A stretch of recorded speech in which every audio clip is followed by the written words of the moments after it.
Shalom Jemaat Gibeon, senang berjumpa kembali di ibadah online bersama Gibeon Church. Juga bagi Anda yang pertama kali bergabung di ibadah ini, saya juga mengucapkan selamat datang. Saya berdoa supaya Anda tetap dalam keadaan sehat dan anugerahnya terus menopang Anda dimanapun Anda berada. Saya juga mau mengajak Anda untuk ikut aktif terlibat dalam seluruh rangkaian ibadah yang kita lakukan, agar kita bisa memaknai esensi Injil dalam ibadah online kita. Selamat beribadah, Tuhan Yesus memberkati.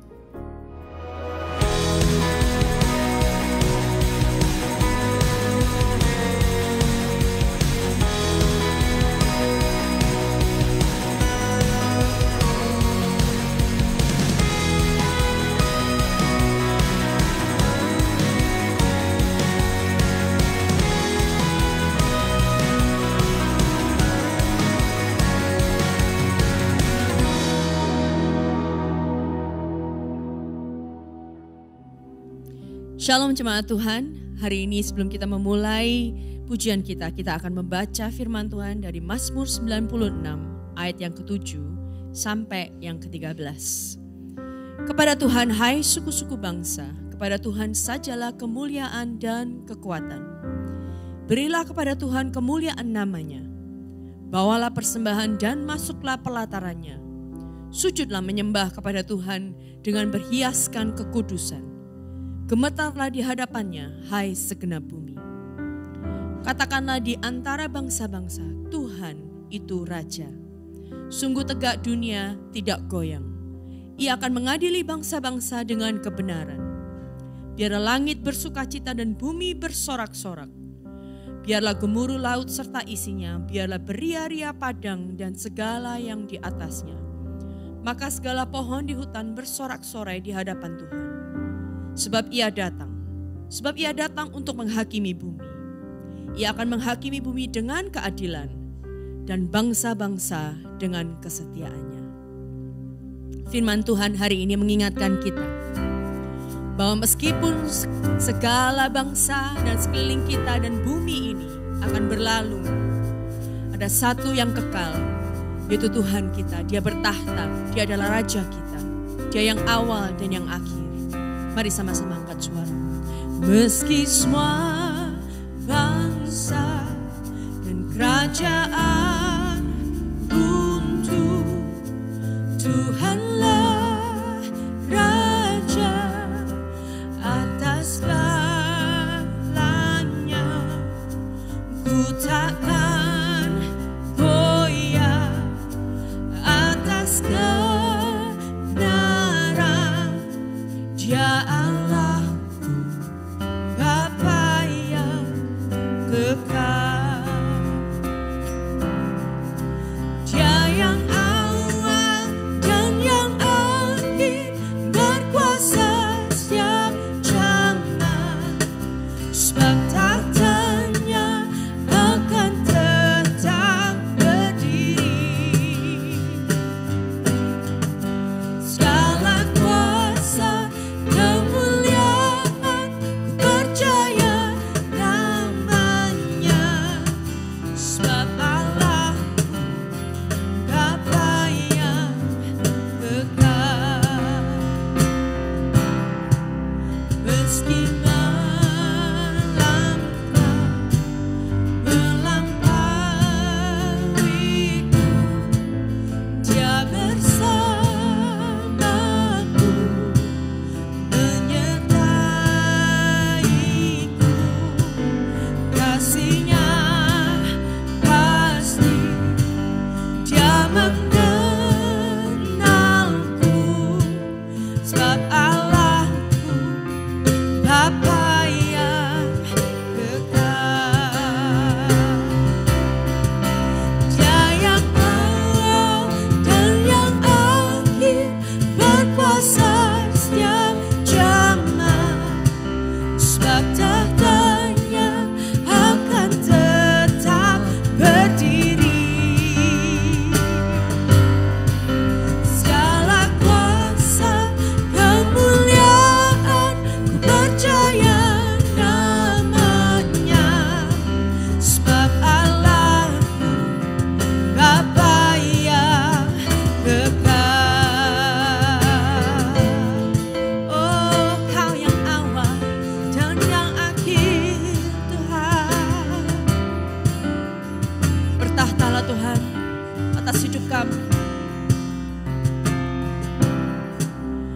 Meski ku tak tahu kan hari esok, ku kan menanti Sang Juru Selamat.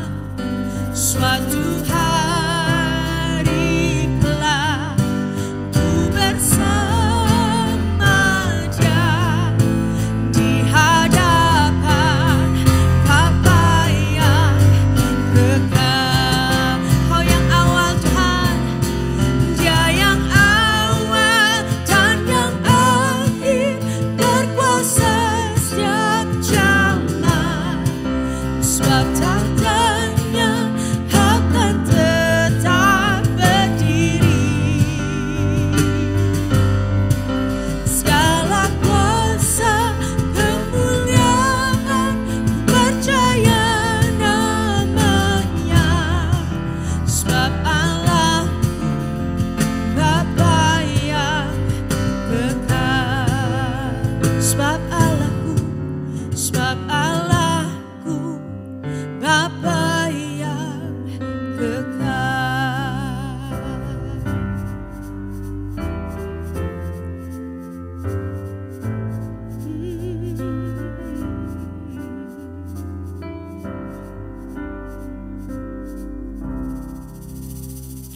Salam Jemaat Gibeon. Minggu ini adalah minggu ke-24 dari Katekismus Reformasi. Seperti biasa, saya akan membacakan pertanyaan dan Anda akan menjawab di tulisan berwarna kuning.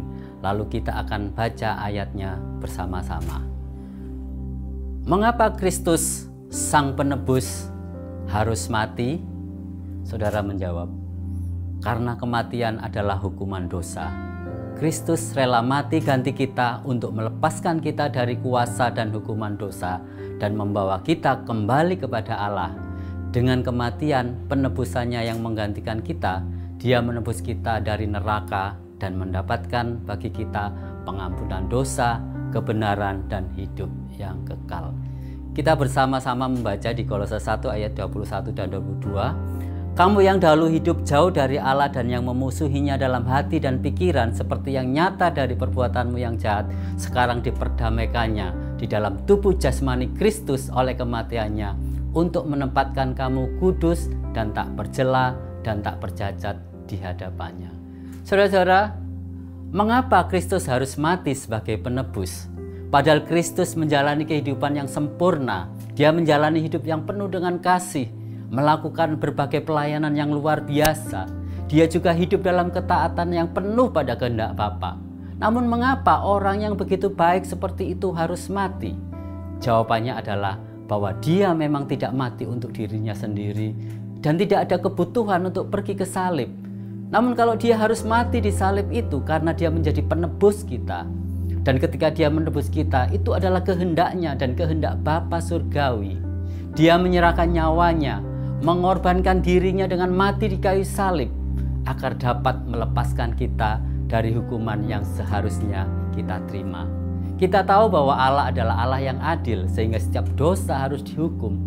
Namun di pihak lain Allah juga kasih, sehingga karena kasihnya maka Dia mengirimkan anaknya yaitu Yesus Kristus datang ke dunia untuk menjadi penebus kita. Yesus menyerahkan dirinya sebagai korban pengganti, yaitu menggantikan tempat kita. Kitalah yang seharusnya menerima hukuman itu, tetapi Yesus mau menggantikannya untuk kita. Dia melakukan semuanya itu karena kasih-Nya pada kita, agar melalui kematiannya maka semua diakhiri dan hukuman maut dihapuskan, sehingga maut kehilangan kuasanya atas manusia. Dia melakukan ini agar dapat mengembalikan manusia yang rusak dan membuat mereka hidup dari kematian melalui penyerahan tubuhnya dan anugerah kebangkitannya. Itulah mengapa alasan Kristus harus mati sebagai penebus. Saudara, saya akan memberikan kesempatan untuk kita bersama-sama merefleksikan kehidupan kita dan mengakui segala kelemahan dan kegagalan kita di hadapan Tuhan.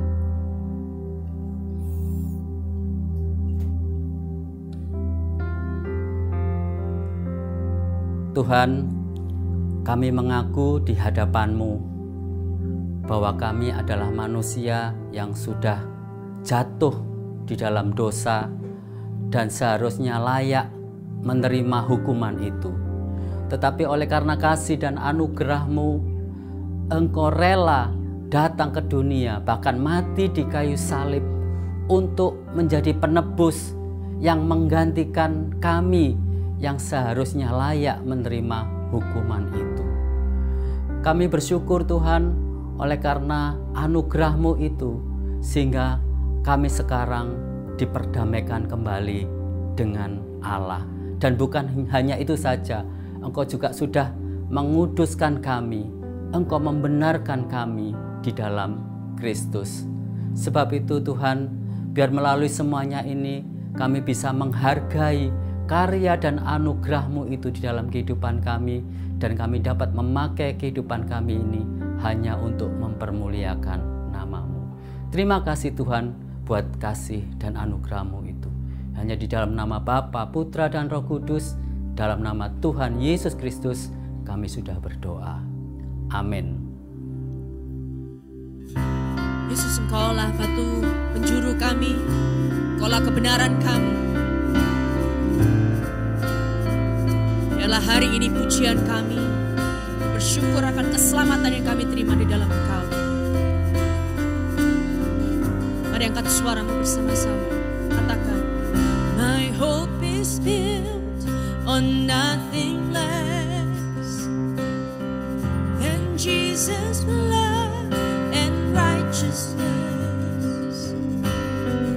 I dare not trust the sweetest rain, but only trust in Jesus' name. Katakan, my hope is built. My hope is built on nothing less than Jesus' blood and righteousness. I dare not trust the sweetest rain, but only trust in Jesus' name.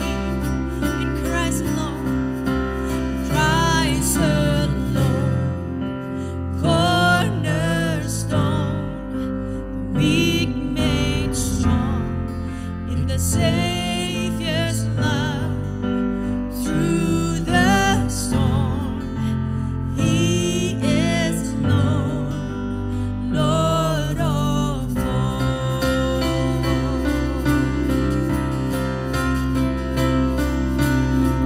When darkness seems to hide His face, I rest on His unchanging grace.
must stand before the throne.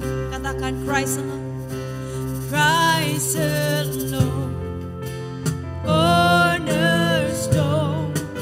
the weak made strong in the Savior's love. Through the storm, He is Lord, Lord of all. Christ alone, Christ alone, cornerstone, the weak made strong in the Savior's love. Through the storm, He is Lord. Through the storm, He is Lord. Through the storm, He is Lord, Lord of all.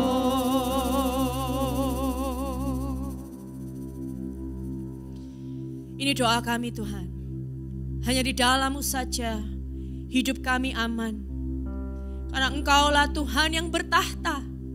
Engkaulah Tuhan yang berdaulat atas segala keadaan dan bumi ini Tuhan.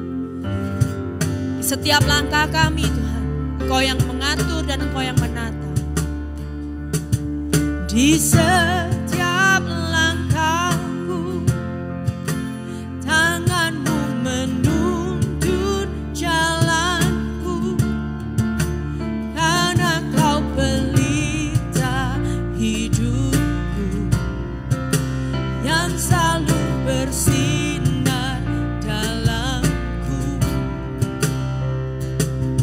Kasih-Mu sempurna, selalu baru tiada habisnya. Apapun cerita hidupku, janji-Mu tak Kau tinggalkanku.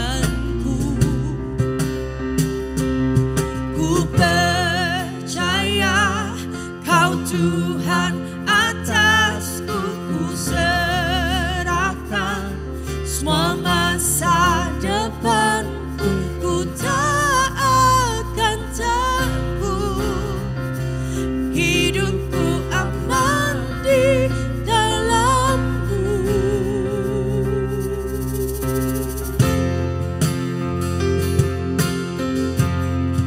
Oh Tuhan, mari angkat suaramu, katakan di setiap langkahku, tangan-Mu menuntun jalanku. Karena Kau pelita hidupku yang selalu bersinar dalamku. Amin. Kasih-Mu sempurna, selalu baru tiada habisnya.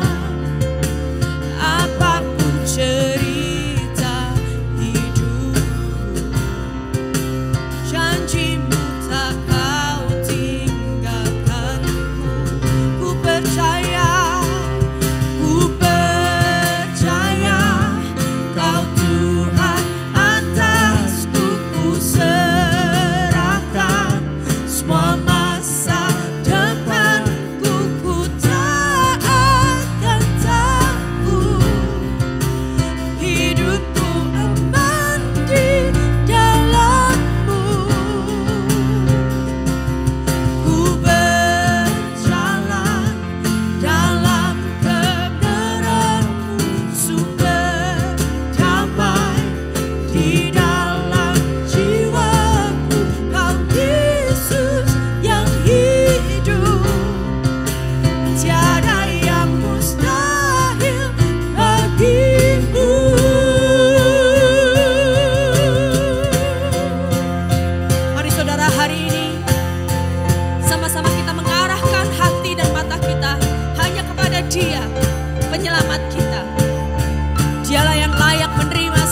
tiada yang mustahil bagimu.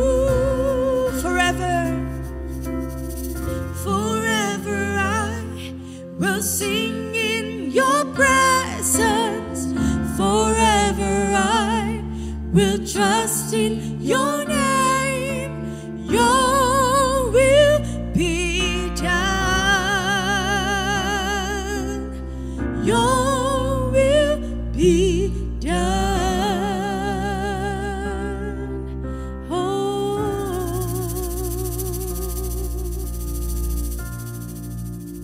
Ini doa kami Tuhan. Ajar kami berjalan di dalam kebenaran-Mu. Biarlah hidup kami dibangun atas kebenaran-Mu Tuhan. Sehingga apapun yang terjadi di sekitar kami, di sekeliling kami Tuhan, kami tidak akan goyah. Karena kami tahu Tuhan, iman kami, hidup kami berakar dan tertanam di dalam Engkau Yesus. Kami tahu Tuhan, bahwa di dalam segala sesuatu Engkaulah Raja yang berdaulat. Engkau bertahta dalam hidup kami. Ajar kami Tuhan hanya menunjukkan mata kami tertuju hanya kepadamu Tuhan. Ini doa kami, kerinduan kami Tuhan. Biarlah firman-Mu yang sebentar lagi kami akan dengar, itu membangun kami, menegur kami, menguatkan kami. Dan firman yang hidup itu mengubahkan kami. Terima kasih Bapa untuk kasih setia-Mu. Hanya di dalam nama Tuhan Yesus kami berdoa. Amin. Sebelum kita mendengar firman Tuhan, saat ini kita diberi kesempatan untuk memberi secara online. Anda bisa memberi dengan cara transfer ke rekening Gibeon Church atau dengan scan QR Code melalui aplikasi-aplikasi yang tertera di layar Anda. Hal yang selalu perlu kita ingat yaitu bahwa kita memberi bukan supaya diberkati, tetapi karena kita sudah menerima berkat yang terbesar, yaitu Yesus Kristus yang adalah harta yang paling berharga dalam hidup kita. Sebelum memberi, mari kita sama-sama berdoa. Tuhan, kami bersyukur buat kasih dan anugerah-Mu yang sudah Engkau limpahkan di dalam kehidupan kami. Khususnya di hari-hari yang sulit yang sedang kami hadapi saat ini, kami melihat kesetiaan dan penyertaan-Mu itu ada dan nyata kami alami. Kami juga bersyukur untuk pemeliharaan dan berkat-berkat-Mu. Sebentar kami akan memberikan sebagian daripada apa yang kami terima. Biar Tuhan ini menjadi rasa ungkapan syukur kami atas kasih-Mu itu, dan biar ini menjadi berkat bagi kerajaan-Mu melalui tempat ini. Terima kasih, terpujilah nama-Mu. Hanya di dalam nama Bapa, Putra, dan Roh Kudus, di dalam nama Tuhan Yesus Kristus, kami siap memberi. Amin. Selamat memberi. Hey Church, selamat hari Minggu, and this is Gibeon Weekly News.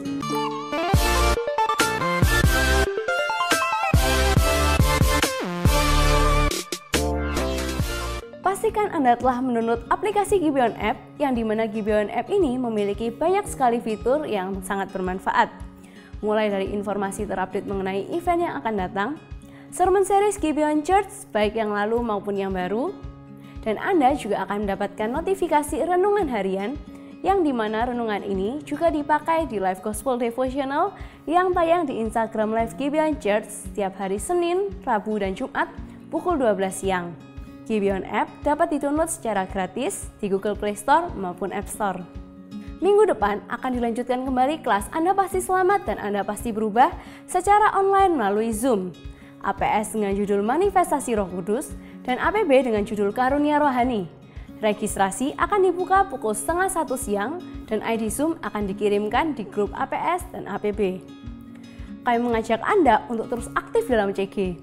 Justru dalam masa-masa seperti ini, kita perlu untuk berkomunitas. Karena dalam komunitas, kita bisa saling menyemangati dan terberkati karena Injil, sharing teman-teman, dan doa-doa.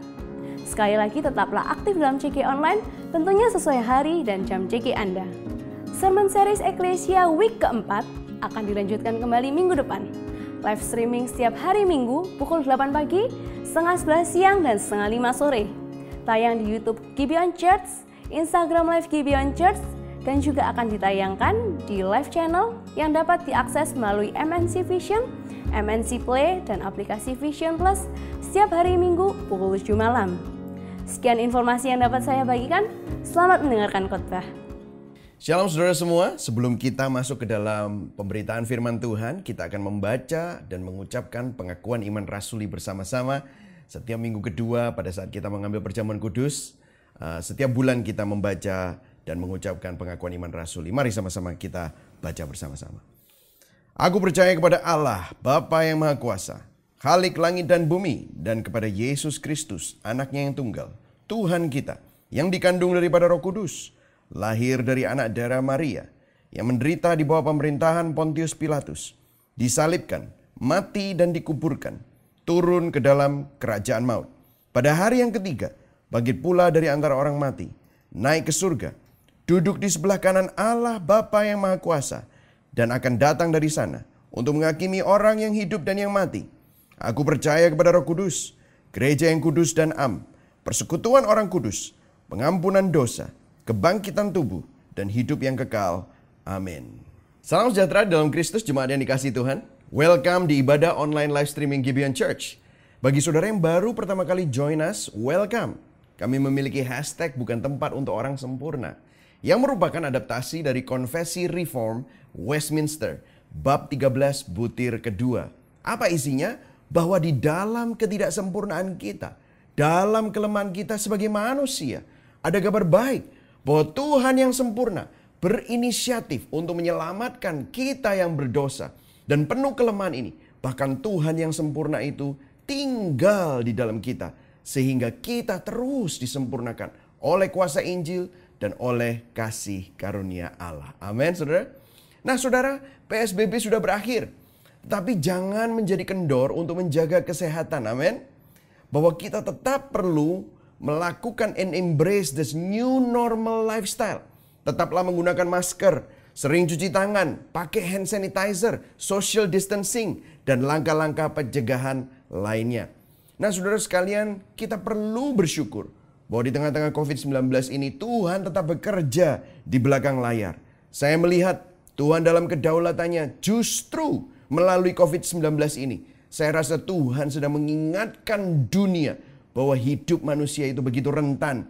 Dunia dengan kekayaan dan kejayaannya tidak bisa berbuat apa-apa melawan COVID-19 ini. Melalui COVID-19 ini Tuhan mau menata ulang hidup kita. Dan saya rasa Tuhan juga sedang menata ulang gerejanya untuk kembali kepada esensi yang sesungguhnya. Ingat sekali lagi, gereja bukan gedungnya, tetapi gereja adalah saudara dan saya. Gereja adalah orang-orangnya. Dan hari ini kita akan bicara mengenai hal itu dan kita akan dilayani oleh pembicara tamu, yaitu teman saya yang adalah hamba Tuhan Jemaat GKI Pregolan Bunder, Pendeta Sandi Nugroho. Bukalah hati saudara, sehingga khotbah hari ini bukan hanya ceramah yang Anda tangkap secara intelektual, tapi waktu Anda menerima firman, Anda menerima esensi hati Tuhan atas gerejanya. Amin.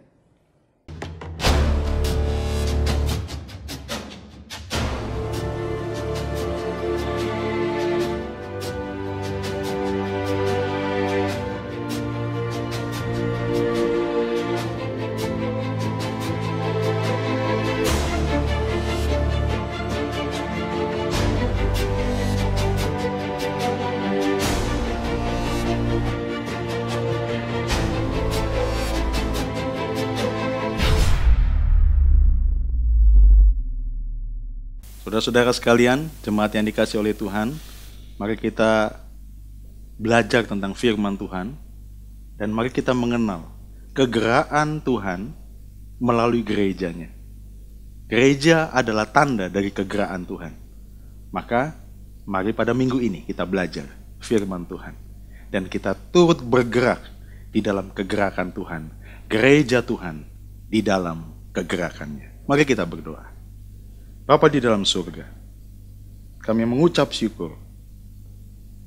Meskipun ibadah kami, ibadah online dan jemaat ada di tempat masing-masing. Tapi di dalam keyakinan kami, Engkau menyatukan kami di dalam kuasa Roh-Mu. Dan firman Tuhan yang diberitakan melalui media ini adalah firman kebenaran yang menggerakkan, menggetarkan, dan membawa kami kepada kebenaran Tuhan. Dan ketika kami dibawa pada kebenaran Tuhan, kami dibawa pada kegerakan Tuhan. Karena kami percaya, tidak ada kegerakan Tuhan tanpa kebenaran Tuhan. Maka nyatakanlah kebenaran-Mu Tuhan, agar kehidupan kami boleh digerakkan oleh Tuhan dan menyatakan kehadiran-Mu di tengah-tengah kehidupan kami. Mulialah nama-Mu ya Tuhan, ditinggikanlah nama-Mu, kekal selamanya. Dalam nama Tuhan Yesus kami berdoa. Amin. Saudara-saudara, mari kita membuka Alkitab kita dari Kisah Rasul pasal yang kedua. Kita akan membaca ayat 41 sampai dengan ayat 47. Saya akan membacakan bagi saudara-saudara jemaat yang dikasihi Tuhan pada kesempatan ini. Kisah Rasul 2 ayat 41 sampai 47. Cara hidup jemaat yang pertama. Orang-orang yang menerima perkataannya itu memberi diri dibaptis. Dan pada hari itu jumlah mereka bertambah kira-kira 3.000 jiwa. Mereka bertekun dalam pengajaran rasul-rasul dan dalam persekutuan. Dan mereka selalu berkumpul untuk memecahkan roti dan berdoa. Maka ketakutanlah mereka semua. Sedang rasul-rasul itu mengadakan banyak mujizat dan tanda. Dan semua orang yang telah menjadi percaya telah tetap bersatu. Dan segala kepunyaan mereka adalah kepunyaan bersama. Dan selalu ada dari mereka yang menjual harta miliknya, lalu membagi-bagikannya kepada semua orang sesuai dengan keperluan masing-masing. Dengan bertekun dan dengan sehati mereka berkumpul tiap-tiap hari dalam bait Allah. Mereka memecahkan roti di rumah masing-masing secara bergilir dan makan bersama-sama dengan gembira dan dengan tulus hati, sambil memuji Allah. Dan mereka disukai semua orang. Dan tiap-tiap hari Tuhan menambah jumlah mereka dengan orang yang diselamatkan. Demikianlah firman Tuhan. Terpujilah Tuhan, kebenarannya diungkapkan dan hidup kita digerakkan. Amin. Saudara-saudara sekalian, kita akan belajar tentang gereja dalam kegerakannya. 1 bulan ini kita belajar tentang gereja Tuhan. Maka kita akan mengupas secara khusus bagian ini. Dan juga nanti kita akan membaca bagian lain dari firman Tuhan, yaitu Yohanes 17 berkaitan dengan doa Tuhan Yesus tentang gerejanya. Ya. Nah, sebelum itu saya mengawali khotbah ini dengan persepsi tentang kata. Saya akan sebutkan kata ini dan apa yang terlintas dalam pikiran saudara. Ya. Yang pertama, jika ada kata COVID-19, apa yang terlintas dalam pikiran Anda?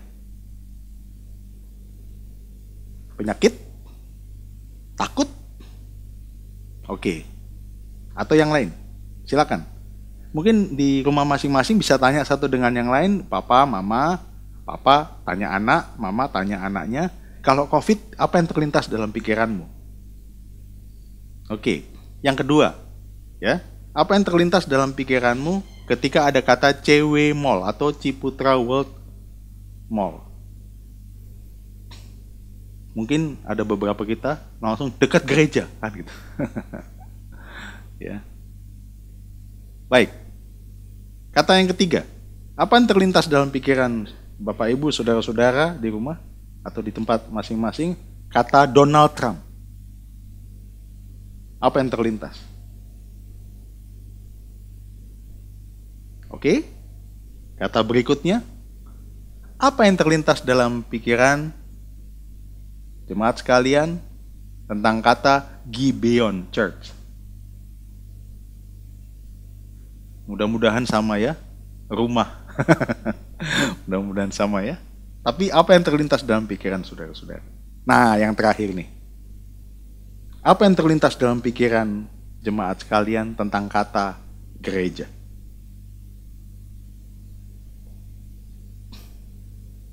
Oke. Kalau Anda ingin mengkonfirmasi, coba tanyakan kepada tetangga saudara di sebelah kanan kiri gereja. Tanyakan kepada mereka begini, apa yang mereka pikir tentang gereja?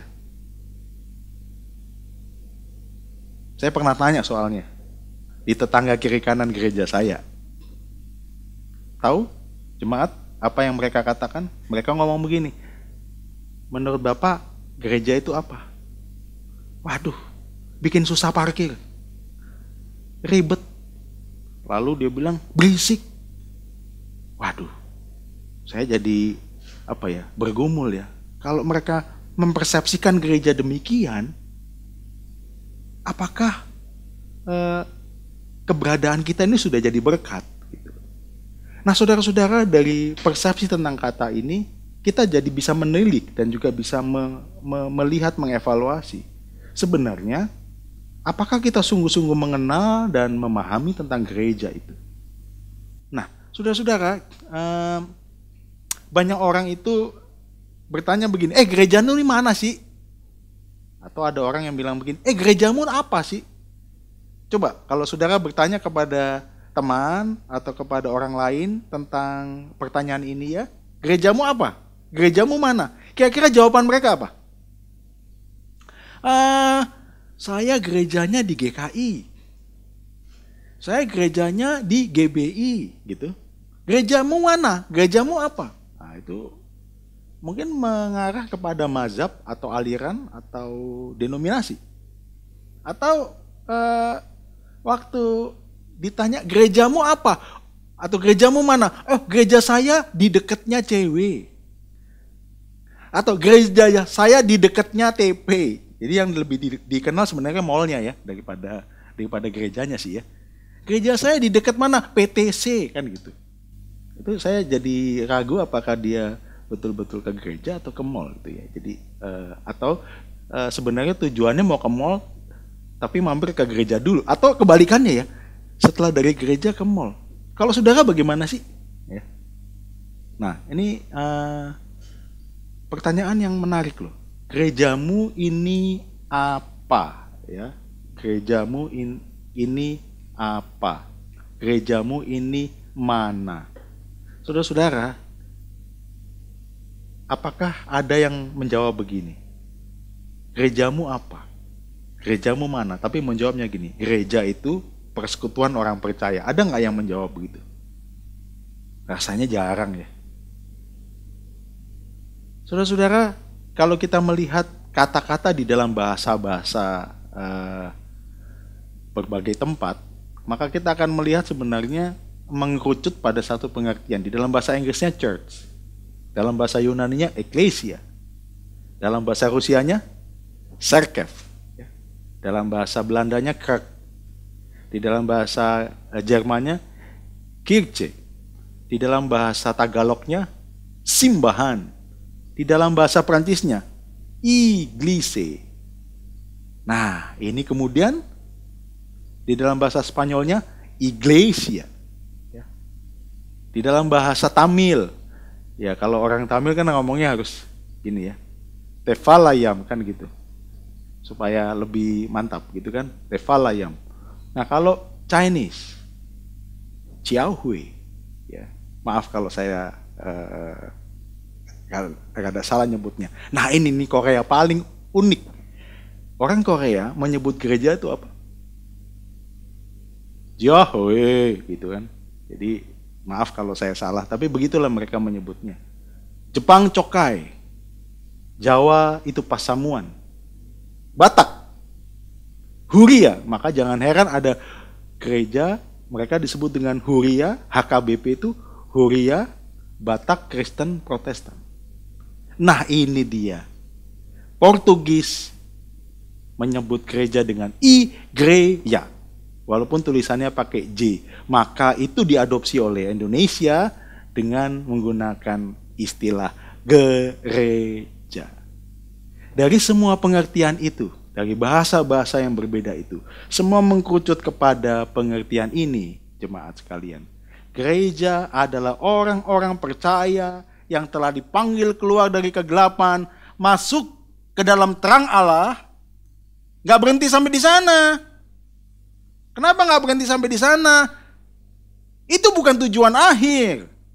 Orang-orang yang telah dipanggil keluar dari kegelapan. Jangan lupa, kalau di dalam Petrus mengatakan melakukan perbuatan-perbuatan. Artinya tidak berhenti sampai di sana. Perbuatan apa? Menghadirkan kerajaannya. Jadi gereja adalah orang-orang yang dipanggil keluar dari kegelapan, masuk kepada terang Kristus. Tidak berhenti sampai di situ. Mereka yang dipanggil keluar ini dipanggil kembali untuk menghadirkan kerajaannya. Maka saudara-saudara, jemaat yang dikasihi Tuhan, gereja adalah Anda dan saya yang dipanggil keluar dari kegelapan, masuk kepada terang Kristus. Jangan berhenti sampai di situ. Terus menikmati terang Kristus sudah selesai. No. Menghadirkan kerajaan Allah di tengah-tengah kehidupan kita. Itulah gereja. Nah, kalau gereja cuma kumpulan orang dari terang, jadi kita kumpul sesama terang gitu, terus kemudian ya sudah kita kumpul-kumpul aja, itu sebagian. Tetapi Anda dikumpulkan dari kegelapan masuk kepada terang untuk apa? Menghadirkan kerajaan Allah. Maka begini, kegeraan kerajaannya itulah saudara-saudara bisa nyata melalui partikular dan universal. Apa itu maksudnya? Partikular itu adalah contoh, GBI itu partikularnya apa ya? Wilayah sini. GKI Pregolan mana? Ya wilayah situ. GBI diaspora ya wilayah itu. Kita ini gereja yang ada di dalam konteks partikular, setempat. Tetapi jangan lupa teman-teman, GBI, Gibeon, GKI Pregolan, dan gereja yang lain ada di dalam sebuah kegeraan yang universal. Artinya apa? Kita bergerak untuk dunia. Jangan lupa itu. Nah, yang menarik sekali kegeraan kita bisa kelihatan, bisa juga tidak kelihatan.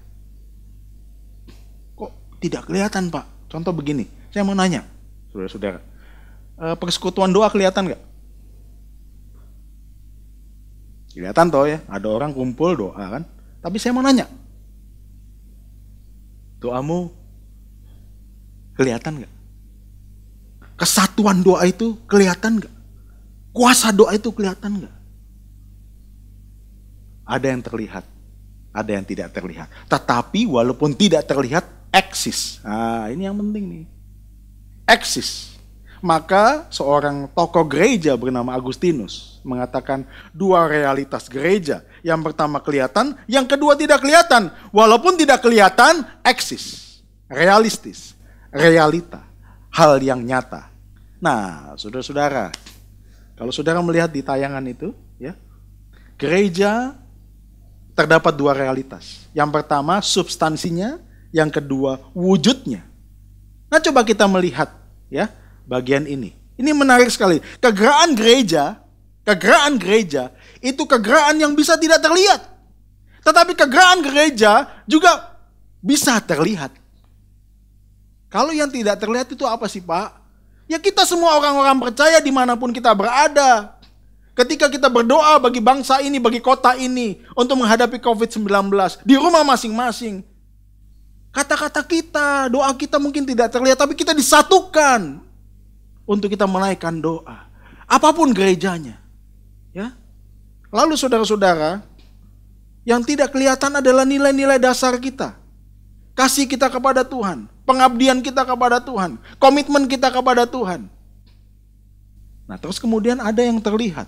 Pasti ada yang terlihat. Biasanya atau umumnya ini sejalan lurus. Apa yang menjadi substansi itu kemudian terlihat di dalam wujud. Ya, ini tidak bertolak belakang. Ya, apa yang menjadi substansi dan menjadi wujud tidak bertolak belakang. Saudara-saudara, yang terlihat adalah institusinya, organisasinya, nama gerejanya. Itu kelihatan. Maka kalau orang lewat sini kan ada pelang besar-besar nih. Ini gereja apa nih? Ditulis Gibeon Church gitu ya. Ritus itu apa? Ritual ibadah. Nanti ada perjamuan kudus. Tugas dan peran, ada kunjungan dan macam-macam. Dan program-program ya. Saya lihat juga ada beberapa program yang dilakukan oleh gereja ini. Saudara-saudara, itu sesuatu yang terlihat. Gereja ada substansinya, tapi gereja juga berwujud. Berwujud kepada hal-hal yang nyata, ya, yang nyata. Tetapi antara substansi dan wujud tidak bertolak belakang. Memang sering kali terjadi antara substansi dan wujud ini bertolak belakang. Maka saudara-saudara tahu, di dalam sejarah gereja, ketika ada penyimpangan-penyimpangan di dalam substansi dan di dalam wujud, Tuhan selalu bergerak untuk memulihkan gerejanya. Supaya apa? Supaya gerejanya bisa tetap menghadirkan kerajaan Tuhan. Ya, saudara-saudara, saya mau mengajak kita melihat, merefleksikan ini, gereja dalam kegeraannya. Saudara ingat kapan gereja itu lahir? Ingat? Betul. Diperkirakan sekitar 30 Masehi, pada saat beberapa saat setelah Tuhan Yesus naik ke surga, ya. Kemudian ada hadirnya Roh Kudus pada hari Pentakosta, pasal 2. Dan saudara melihat di sana ya, ayat yang kita baca tadi, 3.000 orang. Ini dari berbagai macam tempat nih. Ya, dari Ethiopia, dari Libya, dari Arab, itu kumpul di sana di Yerusalem waktu itu pada hari Pentakosta. Dan dari sekian banyak orang yang hadir dari Yerusalem untuk menghadiri hari raya Pentakosta, yaitu panen raya, ucapan syukur pada panen raya, 3.000 orang mendengarkan firman dari khotbah Petrus. Firman Tuhan pada ayat-ayat berikutnya, ada gerakan hati mereka, ada sentuhan Roh Kudus di dalam hati mereka, dan mereka itu memberi diri dibaptis. Berapa orang? 3.000 orang. Dan inilah kelahiran gereja. Maka saya menggunakan istilah reproduksi. Karena apa? Setelah itu saudara-saudara, pada tahun-tahun berikutnya, ini terus reproduksi. Roh Kudus terus menghasilkan jiwa-jiwa, terus menghasilkan orang-orang yang percaya pada Yesus. Ini reproduksi terus. Yang pertama, reproduksi gereja, Roh Kudus membentuk gereja. Sampai sekarang, saudara-saudara, kita patut bersyukur, apapun nama gerejanya, ketika dia mengaku bahwa Yesus adalah Tuhan dan Juru Selamat, dia adalah Allah, maka kita disatukan di dalam sebuah ikatan, disatukan di dalam sebuah kegerakan. Amin. Ya, saudara-saudara, Anda dan saya, apapun nama gereja kita, Anda dan saya disatukan di dalam kegerakan Tuhan. Karena apa? Anda dan saya dilahirkan oleh Roh Kudus. Anda dan saya dilahirkan oleh Roh Kudus. Katakan kepada kiri kananmu ya, di tempatmu berada, saya dilahirkan oleh Roh Kudus. Konfirmasi kepada kiri kananmu ya, di tempatmu berada, kamu dilahirkan oleh Roh Kudus. Kita dilahirkan oleh Roh Kudus. Semua gereja yang mengaku Yesus adalah Tuhan dan Juru Selamat dilahirkan oleh Roh Kudus. Dan kita ada di dalam kegerakan itu. Yang kedua, saudara-saudara, memang gereja itu dilahirkan oleh Roh Kudus. Tapi gereja diisi orang-orang yang juga tetap ada di dalam natur dosa. Menyimpang itu terjadi, saudara-saudara, penyimpangan di dalam gereja. Maka ingat ya, kalau di dalam sejarah, gereja pernah memasuki masa kegelapan. Di mana gereja itu isinya cuma politik. Gereja dimanfaatkan oleh penguasa-penguasa. Gereja dimasuki oleh ajaran-ajaran yang nggak tahu ajaran dari mana tuh, ajaran budaya, ajaran tradisi, semua dimasukin sana. Jadi nggak jelas, saudara-saudara. Campur-campur semua. Nah, disitulah ada gerakan reformasi 1517. Wah, ini luar biasa. Maka istilah saya yang kedua adalah reformasi gereja. Ya, ini kata yang mungkin perlu kita ingat. Ecclesia Reformanda Semper Reformata Secundum Verbum Dei, yang artinya hati-hati terhadap COVID. Bukan ya, artinya bukan itu. Artinya adalah gereja reformasi adalah gereja yang terus-menerus diperbaharui. Diperbaharui oleh apa? Secundum Verbum Dei. Sesuai dengan kebenaran firman Allah. Reformasi membawa kita kembali. Bahwa kita diperbaharui bukan karena tradisi. Kita diperbaharui bukan karena otoritas manusia. Kita diperbaharui bukan karena apa? Bukan karena kalimat-kalimat manusia. Tapi saudara-saudara, Anda dan saya diperbaharui. Gereja terus-menerus diperbaharui. Karena apa? Karena kebenaran firman Tuhan. Maka saudara-saudara dulu, firman Tuhan ini tidak boleh dipegang oleh siapapun. Tidak boleh dibaca oleh jemaat. Tidak boleh saudara-saudara. Yang boleh membaca ini adalah orang-orang tertentu yang diberikan hak. Waduh. Jadi jangan dulu ya, kalau zaman kegelapan gak boleh kamu bawa Alkitab, mau kemana? Mau ke gereja? Oh gak boleh bawa ginian. Terus baca di rumah ya. Baca aja ya, harus diam-diam. Baca kalimat terus itu, ditangkap loh. Disiasat gereja namanya. Tapi saudara-saudara, sejak reformasi, Martin Luther, John Calvin, Zwingli membawa semua orang ya untuk kembali kepada firman Tuhan. Maka setelah itu firman Tuhan diterjemahkan dalam banyak bahasa. Dulunya cuma satu bahasa. Ya. Memang ada usaha untuk menerjemahkan dalam bahasa lain, tapi itu juga diam-diam. Setelah itu saudara-saudara semua diterjemahkan di dalam bahasa-bahasa lain. Dan saudara tahu, percetakan pertama Alkitab dan memperbanyak ini adalah di kota yang bernama Wittenberg. Terjemahan Alkitab bahasa Jerman. Kenapa? Supaya apa? Supaya banyak orang membaca dan mengerti. Kita ini ya, Pak, saya ini Alkitab saya bahasa Indonesia. Apakah saya harus belajar bahasa Ibrani dan Yunani supaya saya betul-betul hidup dalam firman Tuhan? Belajar bahasa Ibrani dan Yunani bagus. Tapi saudara harus yakin, ketika engkau membaca di dalam kalimat bahasa Indonesia pun, itu adalah kebenaran firman Tuhan. Ya, saudara-saudara. Maka 1517 gereja dikembalikan. Ya, ini sebagai respon masa kegelapan dan humanisme. Otak manusia itu menjadi lebih utama daripada apa? Daripada firman Tuhan dan kebenaran firman Tuhan. Ya, tapi saudara-saudara kemudian kegerakan Tuhan tidak berhenti.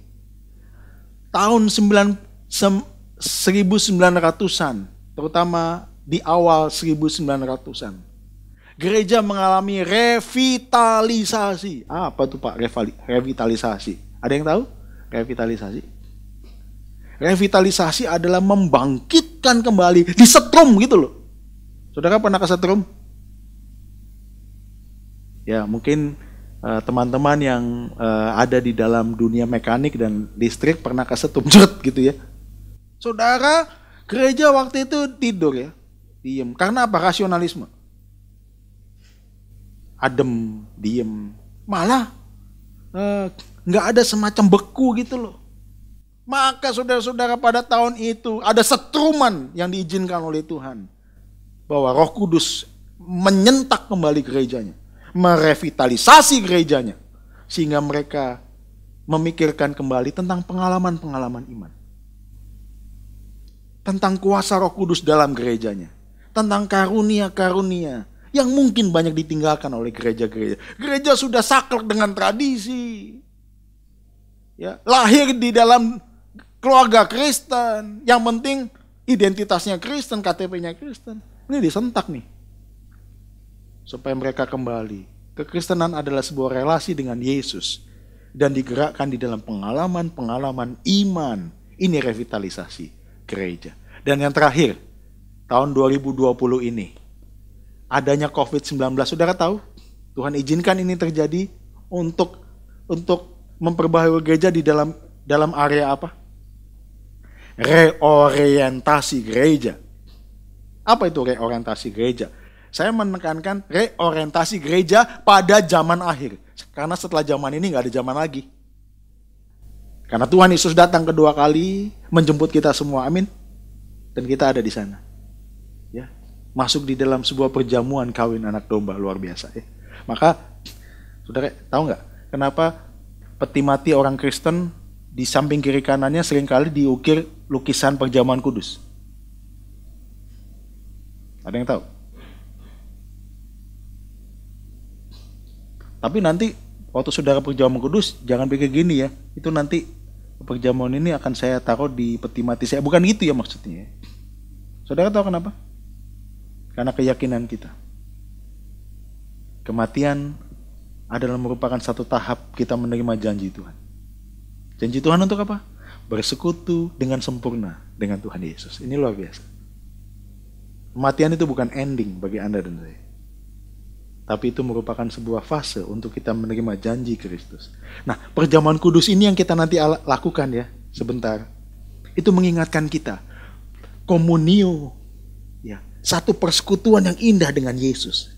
Disatukan dengan Yesus. Maka saudara-saudara, di dalam gereja zaman akhir ini, COVID-19 ini membawa kita pada reorientasi gereja. Bahwa apa? Tuhan Yesus itu penguasa di udara. Saudara tahu, Efesus mengatakan apa? Iblis itu penguasa di mana? Di udara. Betul saudara. Coba saudara lihat isinya YouTube itu. Atau di tempat-tempat di dunia maya itu. Isinya apa sih? Kalau nggak pornografi, apalagi? Pelecehan ini dan itu. Wah, ketidaksantunan. Informasi-informasi yang membuat kita bingung. Tapi dengan adanya gereja-gereja masuk online. Saya bersyukur karena apa? Tuhan Yesus menunjukkan kuasanya di dunia itu, ya.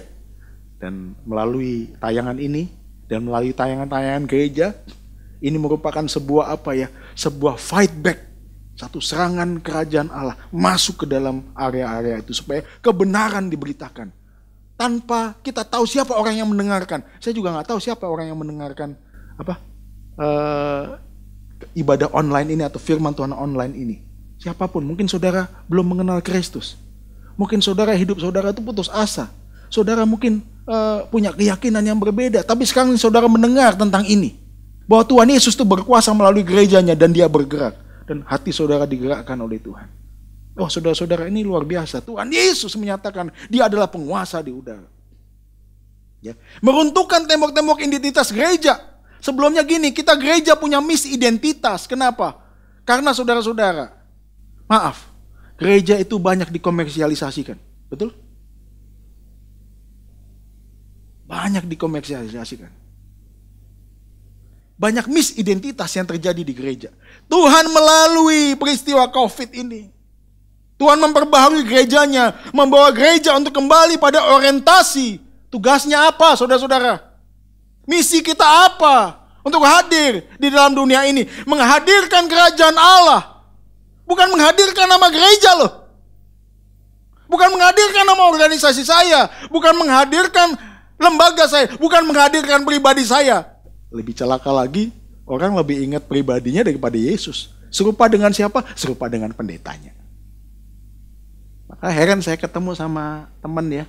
Cara ngomongnya sudah kayak pendetanya. Ya. Terus cara nengkingnya sudah kayak pendetanya.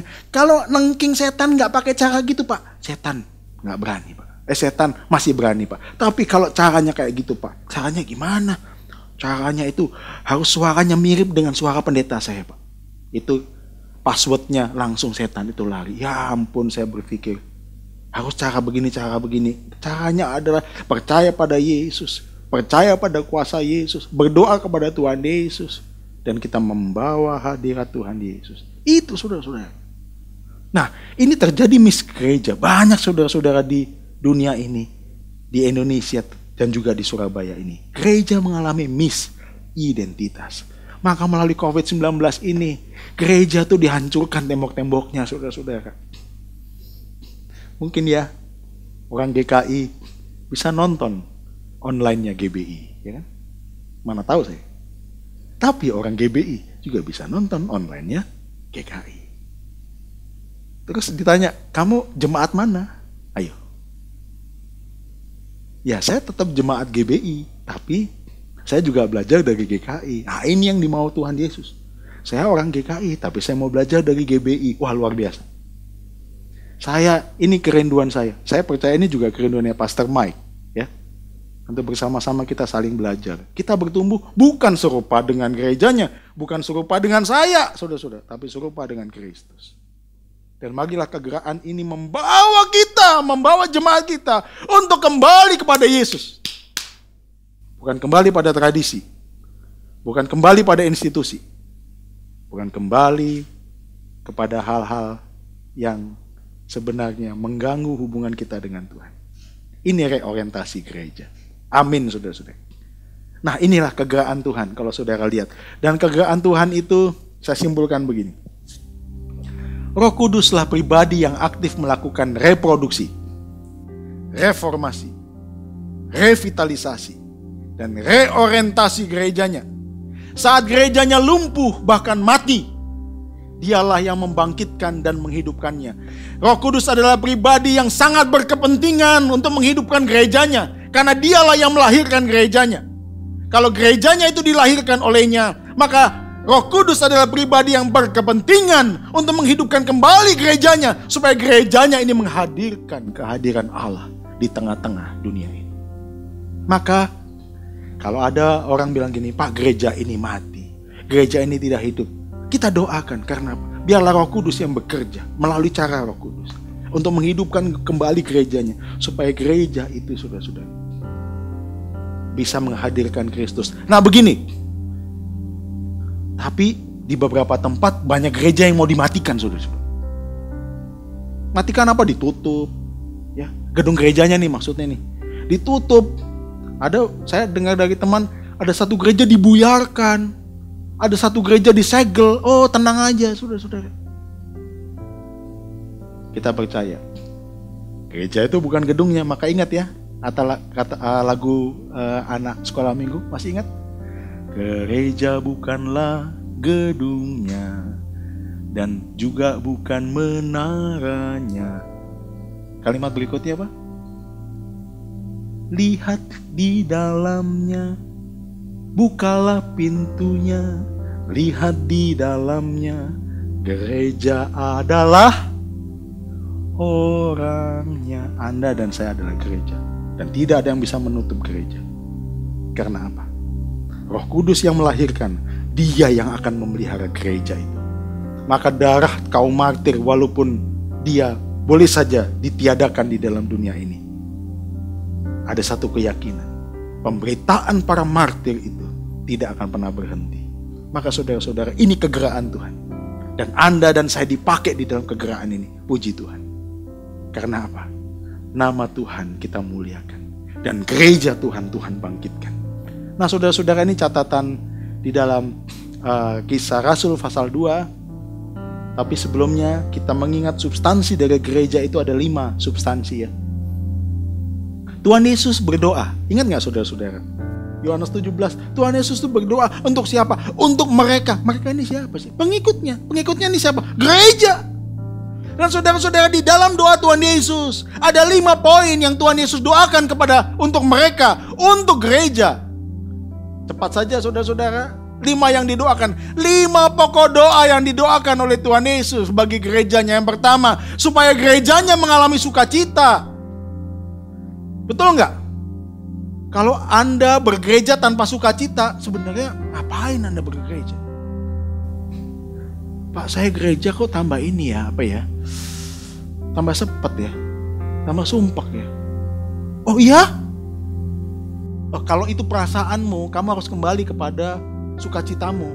Siapa tahu itu hanya perasaanmu dan pikiranmu aja. Tapi saudara, namanya bergereja, gereja dan bersekutu, itu harus ada sukacita. Maka sukacita ini penting saudara-saudara. Kita melayani dengan sukacita. Amin. Kita melayani dengan sukacita. Saya berkhotbah dengan sukacita. Saudara melayani di dalam doa dengan sukacita. Bukan dengan tekanan gitu loh. Ini karena nanti kalau gak doa saya dimarahin sama pendeta. Waduh, ini gawat nih. Atau saya dimarahin sama mertua, kan gawat. Bukan saudara, bukan karena tekanan, tapi karena sukacita. Sukacita itu membawa kita untuk melayani. Yang kedua, doa Tuhan Yesus, ya, pokok doanya mereka dikuduskan di dalam kebenaran firman. Ini luar biasa saudara-saudara. Maka gereja itu kudus. Ini maksudnya. Dikuduskan terus, dipisahkan dari dunia, dibetulkan oleh firman Tuhan. Dan yang menarik, kekudusan ini yang didoakan Tuhan Yesus bukan supaya mereka ini menjadi sempurna di dalam dunia. Bukan saudara-saudara. Atau dia menjadi imun. Bukan itu. Tapi kekudusan sini dibicara apa? Sebuah proses pembaharuan yang terus-menerus. Maka gereja harus menyatakan kekudusan Allah. Ya. Dosa disingkapkan. Bukan dihakimi, bukan dikutuk, tapi orang yang berdosa, ayo kita bawa kembali bertobat. Dan kita menguduskan dia. Ya.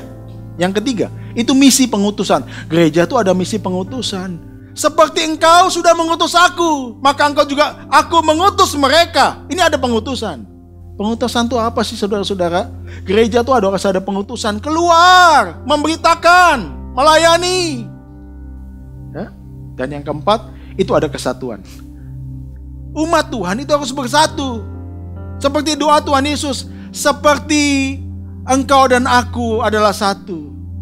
Aku juga berdoa kepada mereka, bagi mereka, supaya juga mereka menjadi satu. Kesatuan ini bukan kesatuan organisasi. Jadi begini Pak, harusnya gereja itu satu aja namanya. Oke, ini bercanda ya.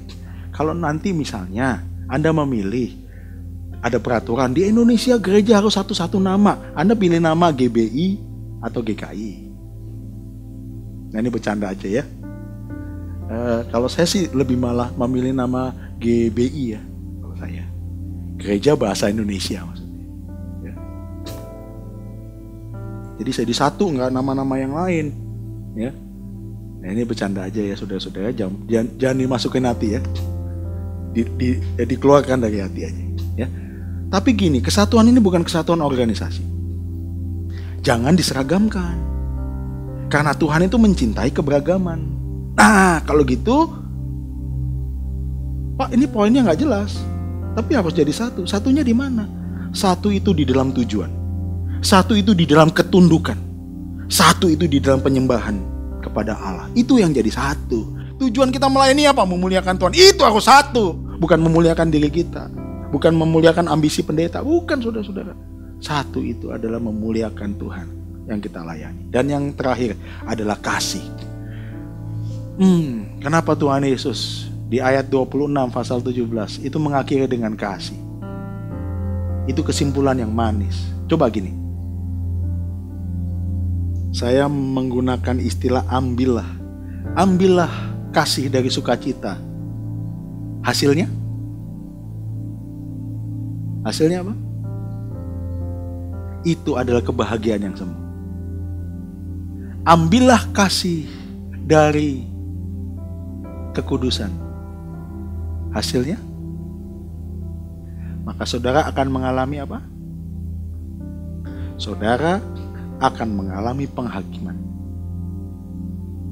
Tanpa kasih, kekudusan, hanya penghakiman. Ambillah kasih dari pengutusan. Saudara merasakan apa? Akan terjadi kolonialisme baru. Ya. Ambillah kasih dari, ada penjajahan.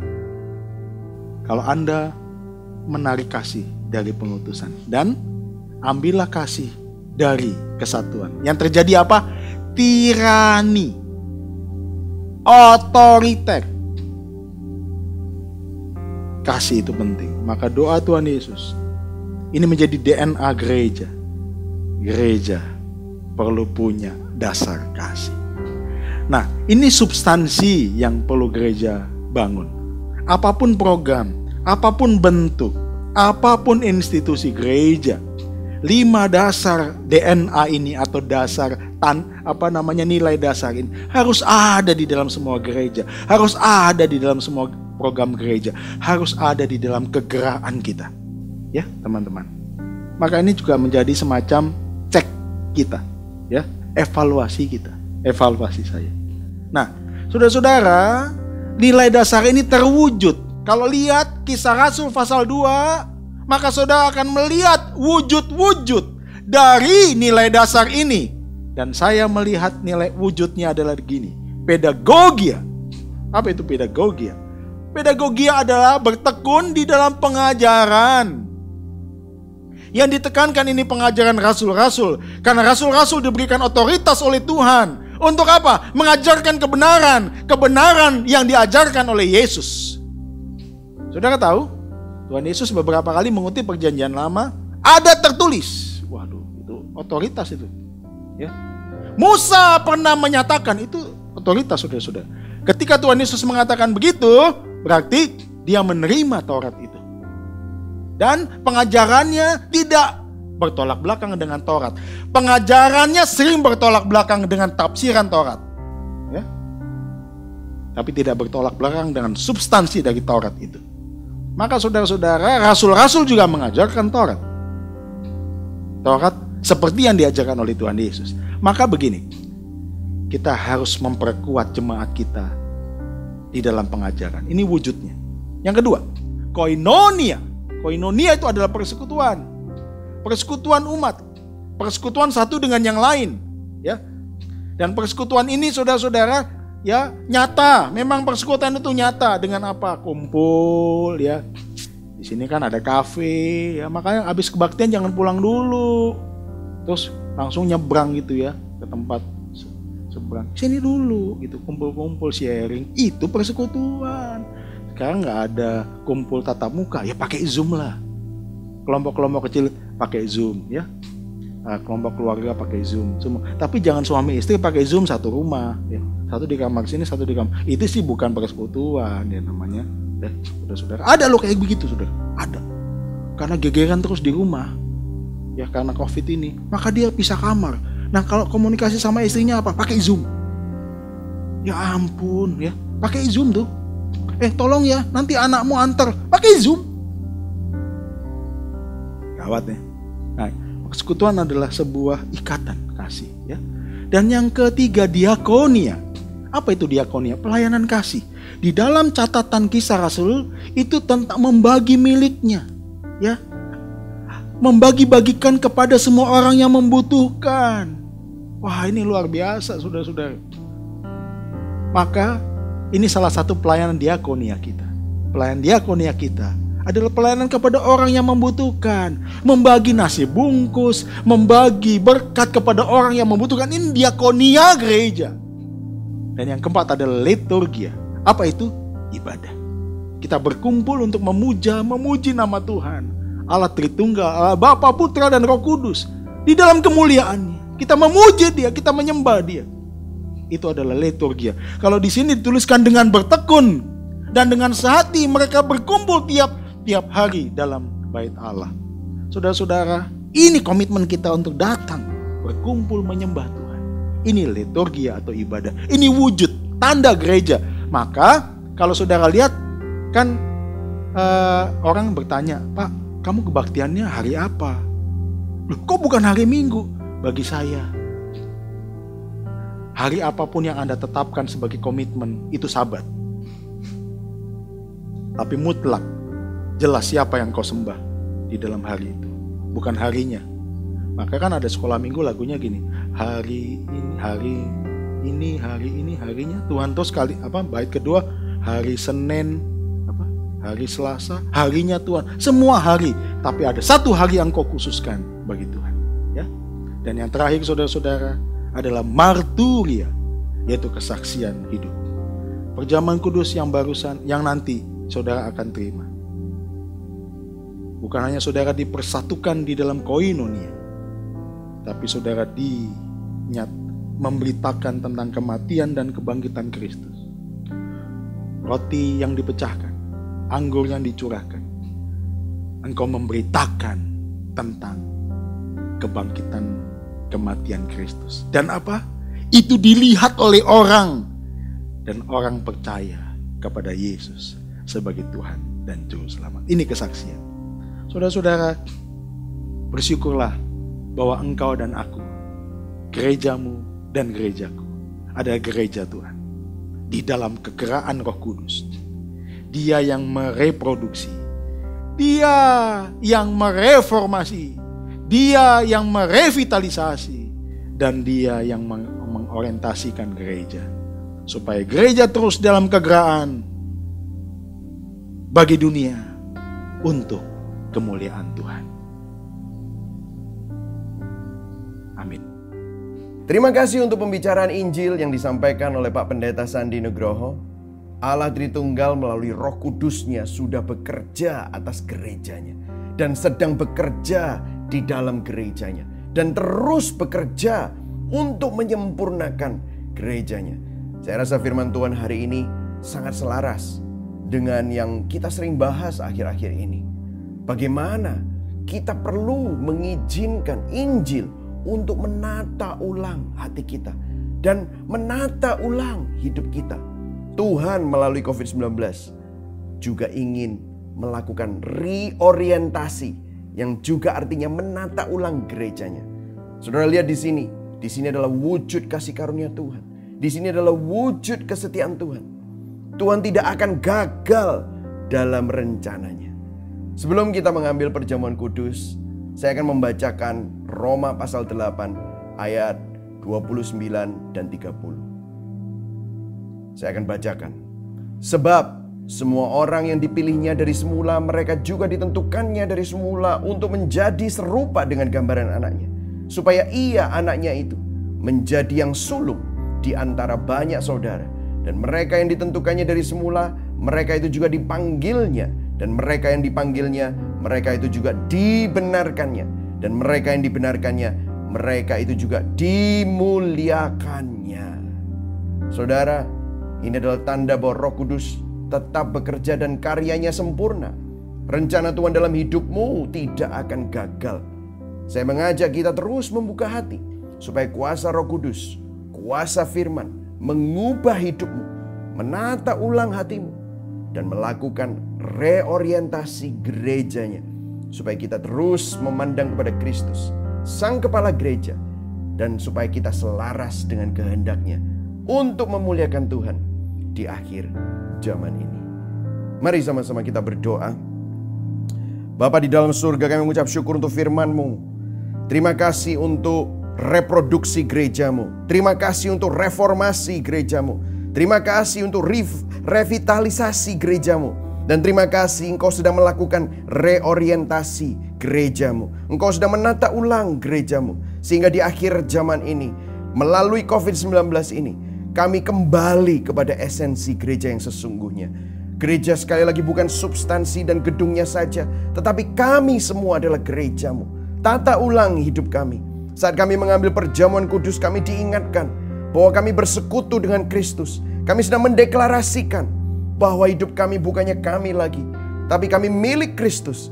Kami bersekutu dengan Kristus, dan satu hari waktu kami dipanggil pulang, waktu kami tidak ada lagi di dalam dunia ini, kami bersekutu bersama dengan Kristus, kemuliaan Kristus, sehingga kami dalam tubuh kemuliaan bersama-sama dengan Engkau. Terima kasih Tuhan. Sebentar kami akan mengambil perjamuan ini. Biarlah semua orang yang mengambilnya diingatkan akan esensi sesungguhnya. Di dalam nama Tuhan Yesus kami berdoa. Mari sama-sama saudara, kita ambil roti, kita angkat sama-sama roti ini. Ingatlah bahwa roti ini adalah merupakan lambang persekutuan kita dengan tubuh Kristus. Sebab apa yang telah aku teruskan kepadamu, telah aku terima dari Tuhan, yaitu bahwa Tuhan Yesus pada malam waktu ia diserahkan, mengambil roti, dan sesudah itu ia mengucap syukur atasnya. Ia memecah-mecahkannya dan berkata, inilah tubuhku yang diserahkan bagi kamu. Perbuatlah ini menjadi peringatan akan aku. Saudara semua, ingatlah bahwa tubuh Yesus diserahkan untuk menanggung dosamu, untuk menanggung semua kegagalanmu, dan bertukar tempat dengan engkau. Sehingga kita semua yang semestinya layak dihukum, menerima kebenaran Allah, menerima kekudusan Allah, menerima kemuliaan Allah kembali. Dan tubuhnya hancur, supaya saudara dan saya menerima pemulihan dan didamaikan dengan Allah. Bukankah roti ini adalah lambang dari persekutuan kita dengan tubuh Kristus? Kalau saudara percaya katakan amin. Mari sama-sama kita makan di dalam nama Tuhan Yesus.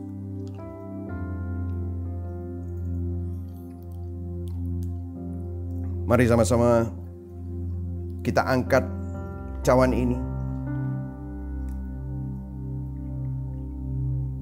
Syukuri bahwa dosamu diampuni. Bukan karena Tuhan tidak adil, tetapi Tuhan yang adil itu menghukum dirinya sendiri, menghukum putra tunggalnya.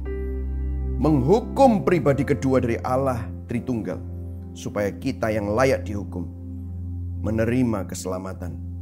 Dia harus mencurahkan darahnya, supaya melalui pencurahan darah itu kita semua diampuni, mengalami pengampunan dosa, sehingga meskipun engkau merah seperti kermisi, engkau menjadi putih seperti salju di dalam Kristus.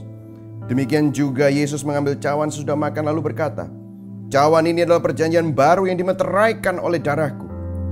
Perbuatlah ini setiap kali kamu meminumnya menjadi peringatan akan aku." Terima kasih Tuhan, melalui cawan perjanjian baru Engkau meteraikan bukan dengan tinta yang fana, tetapi oleh darah-Mu, darah ilahi, divine blood, sehingga melalui darah perjanjian baru, darah Kristus itu, kami semua yang berdosa, kami semua yang hina, kami semua yang bobrok, yang kotor, dibersihkan menjadi suci di hadapan-Mu. Terima kasih Tuhan. Jemaat yang dikasihi Tuhan, bukankah cawan ini adalah lambang dari persekutuan kita dengan darah Yesus Kristus, sehingga hidupmu aman di dalam Dia, dan tidak ada seorang pun yang dapat merebut engkau dari tangan Tuhan. Katakan amin kalau sudah percaya. Mari sama-sama kita minum di dalam nama Tuhan Yesus. Mari sama-sama kita nyanyikan lagu doksologi. Praise God in whom all blessings flow. Praise Him all creatures here below. Praise Him above, ye heavenly hosts. Praise Father, Son, and Holy Ghost. Puji Allah sumber rahmat, puji jaswa ciptaannya, puji Dia para malaikat, Bapa, Putra, dan Roh Kudus.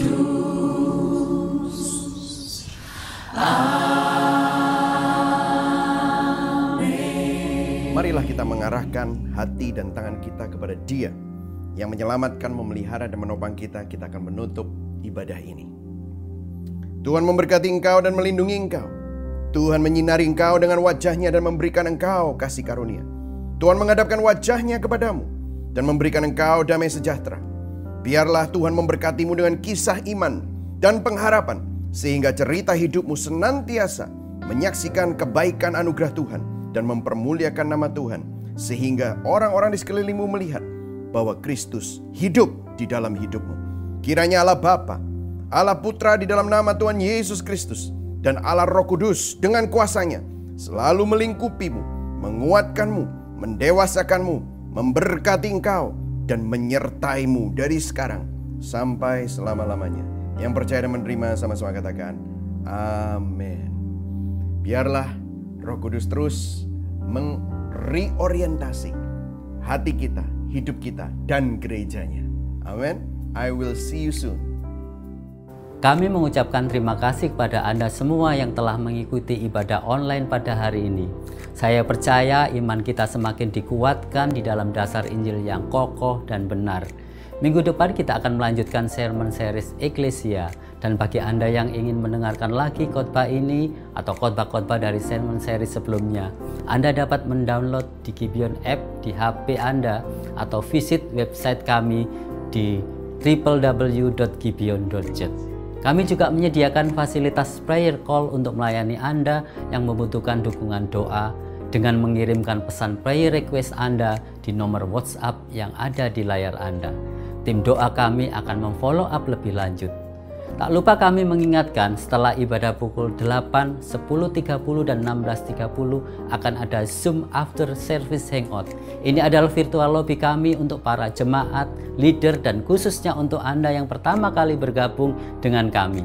Di sana ada para leaders Gibeon Church yang ingin menyapa dan berinteraksi dengan Anda semua. Sampai berjumpa di ibadah online Gibeon Church minggu depan. Tuhan Yesus memberkati.